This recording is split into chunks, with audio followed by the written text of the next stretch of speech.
Hi there, and welcome on the journey to transform culture. I'm Steve, and I'll be your guide.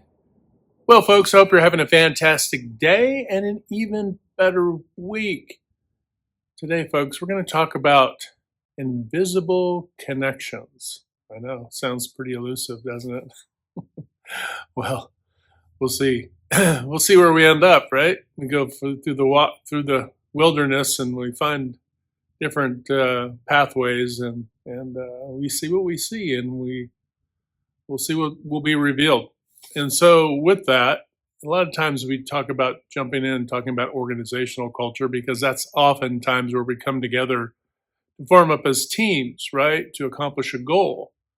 But like in all things, everything is connected, whether it be things that you're involved with in your community, your family, your friends, your faith, all the community in different aspects and groups and hobbies and all the things where we come together. Take what you will, right, and apply it fruitfully. Hopefully for you to improve or help your life to be even more thriving, and also to help others have more thriving lives as well. So, with all of that said, let's talk a little bit about invisible connections. You might be saying, Steve, what are you talking about? Invisible connections. I know, right?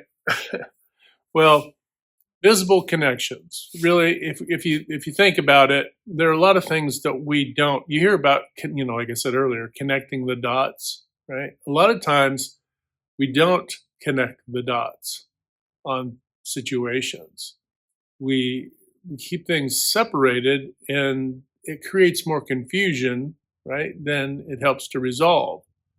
But when we see how the dots are connected, then we can start to plot and look backward, right, and see. And I don't mean deconstruct as in destroy, but deconstruct as in do a little analysis, right? Some we'll say mild analysis, and then that can grow into deeper analysis, of course, but mild analysis of where the dots did or didn't connect, right? You can say cause and effect, there's, truth in that, right? If I take an apple, which probably shouldn't do, but throw it across the room, right? If I throw something like that, you know, there's a there's a cause, the action, and then the effect. It's flying through the air, probably going to impact something, right? And make a mess. But there's a cause and effect, and but within the causes and the effects, there are plenty of dots that get connected, right? So we can look at whether it's our organizations, our families, our friends, our faith, whatever group we're talking about. We are also part of all of those dots, right? And so that even further makes it seem more complicated, and I suppose it can be, right? But if you zoom in on a person and then you say, okay, what is this person going through, right? Because if we're talking about transformational aspects of life, right, and within our groups for our own lives individually, all the different things we're involved with, we have to be able to transform. Means we have to go back and we have to look at those dots and see how they connect, right? It could be that somebody influenced your life early that had a positive influence, and the dots, say your professional trajectory may have been positively influenced by someone. Conversely, there are those negative influences, right? And those tend to stand out the most because they probably irk us, right? They irk us because why? They feel like impediments to our progress in life, right? So, lack of cooperation, pessimism, right? That whole, there's constructive criticism, then there's being overly critical, right? And then deconstructing those, following those dots. Why is somebody being overly critical, right? Is it a lack of understanding? Is there jealousy? Is there this? Is there that? You can't just do a quick jump to conclusions. Why? Because it could be, and often is, the aspect that their dots that are connecting, right, could have been the negative influences on their life, right, are now impacting and intersecting with you. So you have to make a choice. And your choice is either to be swayed into the stream of maybe some of that more negativity, or to resist that, you know, create a boundary potentially, right? In worst case scenarios, create a boundary. Could be a mild boundary, right? Little distance, little whatever. And create a bit of a field to protect the sovereignty of your own journey, because you have to protect the sovereignty of your own journey. These are part of these invisible connections, right? The relationship between others' lives and our lives, our experiences and others' experiences. I had an uncle who was not, I would say, blood uncle, but he was very demonstrative over his children, to such an extent that their lives were impacted and are impacted and have been impacted, right? And it's essentially, you see the generational impact, right? It's easy, and it is easy for us to look out and go, okay, I can see that. I can look at my life. I can look at, my upbringing, and I can deconstruct it a little bit, And when I say deconstruct, again, we're not talking about deconstruct to destroy or to, condemn. We're looking at this to do some, gentle analysis and go, okay, you know, what is the situation? What was my conditioning, right? Because it might be that you have realized your conditioning partially, right? And you've deconstructed that and then unwound the control of that conditioning that may have, that conditioning had over your life and your life decisions, the paths that you have taken or that you haven't taken, right? This isn't necessarily what did you do, or, but what didn't you do? What fear was instilled potentially, right? In trepidation. It may not be like, oh my gosh, a fear, but it may be like caution, right? That kind of caution where, somebody's really trying to, oh, don't go in that house. It's haunted, that kind of a, oh, watch out, caution that makes you go, why? What's up? Right? It creates a negative gravity that can pull you off of your trajectory, right? If your trajectory is a good and positive trajectory, right? And you're doing, and look, folks, we're doing this real time. If you're transforming, what you're doing real time is not unlike forging a sword or that sort of thing, where where there's the heating and then there's the cooling and the breaking of the metal, and then you keep going through the cycles and you're making the metal stronger, right? That is essentially the forging of, say, a process of a sword, right? Give or take a few steps in there. But that's what you're doing as you're transforming as you go. Take 3 steps, look around. Take 3 steps, look around. Take 3 steps, look around. Okay, take 5 steps, look around. Take 5 steps, right? As you go. But what has happened is sadly for many of us, right? And look, folks, it took me a long time to get here, right? I didn't wake up, oh, yeah. No, folks, I mean, this is the journey to ascend in any aspect of your life means that you have to be willing to go through the valley, because surrounding any of that incline, right, to any ascended path is a valley, a shadowy valley. That's the shadow work, right? That's the going into the shadow, facing your fears and all these things, right? Doesn't mean you're going to be completely fearless, but it means that you're willing to take these things head on, right? And go through that valley. And then, and you don't know how long and how deep that valley goes, right, folks? It doesn't, how long and how deep has your life, has the conditioning affected and influenced you, right? And this doesn't, it's easy to go, well, how are we raised, but how are we taught in school? How are we conditioned by the local community and culture? How are we conditioned by our early jobs and those people who are influencers there, right? These same people who are running businesses who what had their own, dots that intersected yours. How did they help to, uplift your journey, and then maybe turn it a little sideways.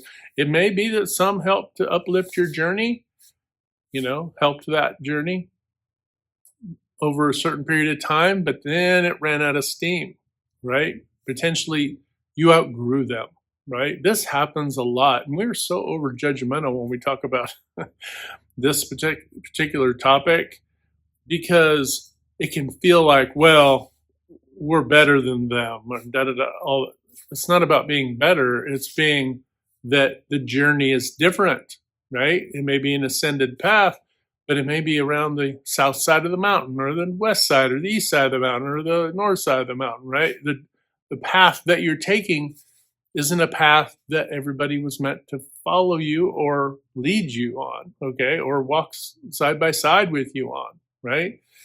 And if you recognize that, you recognize that your journey is holding others back, potentially, right?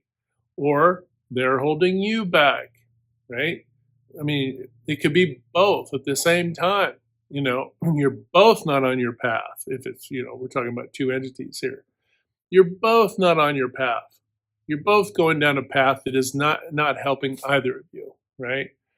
Whether it be your organization and you, or relationships, family, friends, it doesn't matter. But the path isn't bad. None of this, we classify things good or bad, because it's easy, right? It's easy for us to go, oh. Now we can say, okay, bad behaviors hurt other people and ourselves. Good behaviors help other people and ourselves. That's pretty simple, okay? If we just relegate good and bad to that, great. But everything else is the journey and how we're applying those things to, these invisible connections, how we're applying these things, when our dots connect. And then there are times when our dots connect with somebody and you get a surge through life. And it may be a surge through a segment of your life, right? You were, say professionally, right? If you think back professionally and you say, oh, wow, I went to work at this outfit and these certain people were on our team and we just took off, right? You just had a surge. But eventually, the forming, storming, norming, performing, and then a journey. The journeying phase kicked in. Some people were promoted, say to other sites or got other jobs elsewhere or were promoted up in that organization, whatever. The team kind of disbanded, not because of any negative thing, but just growth, right? Sometimes that happens. But now you've lost that, that synergy that you had. And that's, we really enjoy that, right? When we have great teams that we come together and we do some fantastic things, right? And then, wow, it was a great era. And then that era kind of comes to an end. And there's a little melancholy to that, right? We can look back fondly and go, yeah, that's great. I wish I had that again, right? And this, folks, this is exactly what happens in with your friend groups and with your family, right? You may outgrow your family, right? And not because, again, we're not saying because, oh, you're better and oh, they're worse. It's because your journeys are different. It could be that you're seen differently, right? It's one thing to have a healthy aspect of this to be able to go, hey, our journeys are different. And that's great for you, right? But if they don't have that same way of looking at things, then what do you think? How do you think that comes across? Well, of course, they're going to think, oh, you think you're better than everybody else, right? They're going to ingest it based on what? Their conditioning previously to what? Potentially to claw back or to be derisive towards those who don't seem to align with them.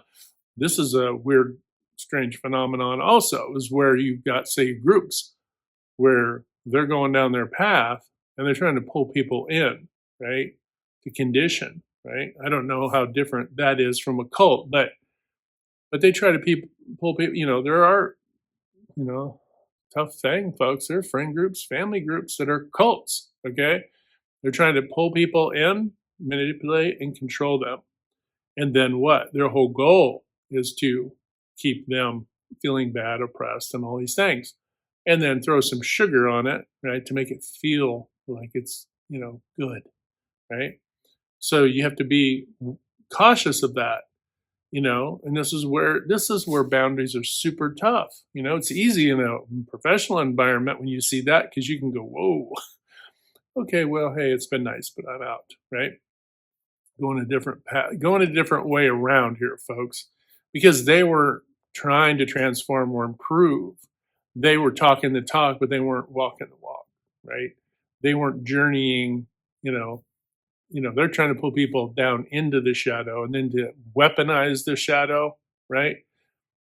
All of us have been in, different phases of ups and downs. That's just life. And then there are some people that we've witnessed their ups and downs, and they've had some difficult downs. Who weaponizes those downs against them when, basically kicking people when they're down? Who weaponizes those downs? Who's weaponizing those downs? You look around, if it's you see their family or their friends or their community or whoever weaponizing their downs against them, right? Then it makes it easier for them to discern who's aligned with them, right? Who's supportive, who's aligned with them, who's productive, and who's on the right path, on the path that they're on, that person going through that journey that is in that tough spot. This is where a lot of times prayer comes in, where we're praying for those people who are going through these struggles, right? Especially if we don't have the words to be able to speak to this, we don't know. It's confusing. It can feel daunting, right? You may be overwhelmed. You may be, you may have been in a community, cultural, familial, friend cult for your entire life, and and you're just now going, oh wait, wait a second. Have I been raised in a cult, right? And then you might stop and go, okay, it's not a cult, but boy, it's really close. Okay, and some people, jokingly, right? But I'm joking about it because we're not all raised in a cult, right? But we have to be careful that we don't allow ourselves to comply as if we're being right conditioned by a cult. Okay, so these invisible connections, we have to be understanding that some things are in alignment, some things are not in alignment, some things are, you've heard the saying, folks, the scriptural, I believe, for a reason, a season, or a lifetime, right? Some people aren't meant to be, in organizations and teams. They're not meant to be with you for your entire life, okay? They're maybe there for a season, or a reason, right? You know, and if we start putting labels on it, good or bad, well, they didn't, uh, that was good while it lasted, but they are this. And then you start to talk badly against these things when it had its season, right? If you recognize it for what it is, you're not going to judge it. When you start to judge it, then you're invalidating all the lessons and all the good things that you got from it, right? It's real easy if we go by our first gut reaction. We may be irritated and ticked off, right? We may be like, oh man, and that's fine. We got to, process that stuff, right? But we hopefully will make that journey full circle back around and go, well, it was this, and this was good, but these weren't so great, right? It could be that your professional life may be something that people cannot understand. Okay, it may be so far afield of anything that anybody in your past circle of friends or whatever that your alignment with them isn't even there anymore, right? They just went down a completely different path. Not you're not judging, and hopefully they're not judging you, and that's good. That's fine. That's just life. But we have to see the invisible connections, right, as they are, not be judgmental about those. Because just like I talk about in the book, and in the book, The Journey to Transform Culture, we're here to protect love, right? Everything you do essentially is protecting love, not only in the lives of people who are close to you, but protecting love within for yourself as well. If if you have to sacrifice the protection of your own love, right, which is also safety, right? If you have to sacrifice your safety to acquiesce to others, then that is a very good indicator that you're not in alignment. Now you've got two choices, really. You've got a couple choices. You either want to grow those alignments together because they're important to you, or you, you're not. You're just not, and you're gonna veer off on your path in a graceful way. I guess the third option is to be all snarky and go to war with. And this is probably what we see the most of because it's mostly the drama and toxicity in culture. Ooh, it gets so much attention when people are all at war and there's bickering and ooh ah, all the things. People go to war with the situation rather being at peace with the situation, right? The journey through that valley to then be able to start the transformational process is an internal journey, right? It is following the way, right? If you're following the way in to a transformational process is to go in, right? In is that valley, folks. We are the valley. And then when we begin to transform and to start to ascend in our own life and our emotion, intellectually, emotionally, physiologically or physically, right? Spiritually, all of it, when we start to do these things, we start to come out, through that valley and we're still in some aspects working through those things. You could be working through much of that valley as you're improving, right? As you're transforming. And you may feel like you've made, well, I made 10 steps forward. Now I just feel like it made 4 giant or 5 giant steps back. Well, you have to ask yourself, why? Was there a lesson in that? And what is the lesson, right? What is this situation revealing to me about myself or other people around me? And then don't judge that, but rather marinate on it, okay? Because it's going to be different for different folks. You may meditate, marinate, just let it simmer. And then what is the loving path forward in this situation? What is the hopeful, productive journey forward? And what does that look like? And then take that route, right? So invisible connections, folks. It's really about understanding that our lives are intersecting, our teams are intersecting, our behaviors are intersecting, our growth is intersecting. But also, as we look back through all those connections that we made and had made along the way in our own life individually, that those intersections, how have they influenced you? Right? Some for the better, some for the worse, some, right? They're there, neutral, right?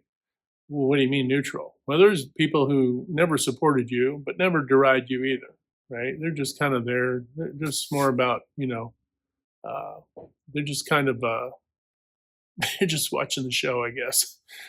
And, but they're not really having an impact.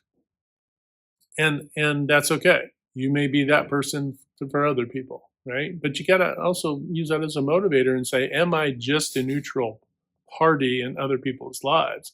Or am I trying to pour good things into their life? Am I trying to support them? Am I protecting love for their life, right? Am I seeing, or at least we can't see other people's life through their own eyes and step into their shoes fully, right? But can I empathize with what they're going through, right? And can I protect love in their life? Because that's what I would want for my own, right? So, these invisible connections, folks, they're all around us in many different forms. It's really easy when those connections are negative or derisive and toxic and dramatic for us to judge, but slow down. Remember, like billiard balls, everything is connected. Everything bisects and has hit and bounced off of other things to get where it is now. And now that it's coming across your path, doesn't necessarily mean it had any intention from the very beginning to upset your journey. It may be just you just need to slow down and let that seven ball go by so that you can continue your path, right? So so just marinate on these invisible connections. How have they influenced you? How are you influencing others? Right? Don't be overly judgmental. Understand that you were conditioned, right? Ask yourself about that conditioning, challenge that conditioning. Was it healthy? Was it helpful? Was it right? Was it good? Was it not? Right? Was it bad? Was it negative? Right? So, and then what can we learn from these understandings? What can we learn from our team's journey as well? As much as as it is individual, it is what we go through as families, as friends, as organizations, right? Departments, you name it, faith groups, all of it, right? We're all going through these different journeys. You're going through multiple journeys at once in your different groups that you're involved with. If they're not all going to be perfectly aligned and all the same people. So what kind of impact are you making, right? Are you helping those who are furthest away from the core of your life and neglecting those who are the core of your life? We have to ask ourselves, is there neglect? Am I neglecting something? We have to be brave enough to ask that question. Am I neglecting something in my own life? Not just for me, but within my circle, with the people who I'm connected to, right? And not to shame yourself or guilt yourself, but to ask yourself legitimately, am I neglecting something around me? So, anyway, keep it a positive, hopeful, uplifting, and see as everything as an opportunity, right, to grow versus the reverse. Well, that's going to wrap it up for today, folks. Hope you're having a fantastic day. Remember to hit that good green domino 3 to 5 times a day or more to uplift, motivate, inspire, and just encourage one another. When you do this, not only hoping to transform culture, but you're transforming your own life. But don't forget, we can't transform anything on the outside if we're not first willing to transform on the inside. This is so important. All right, folks, have a great day. Hit like, share, and subscribe. And until next time, we'll talk to you later.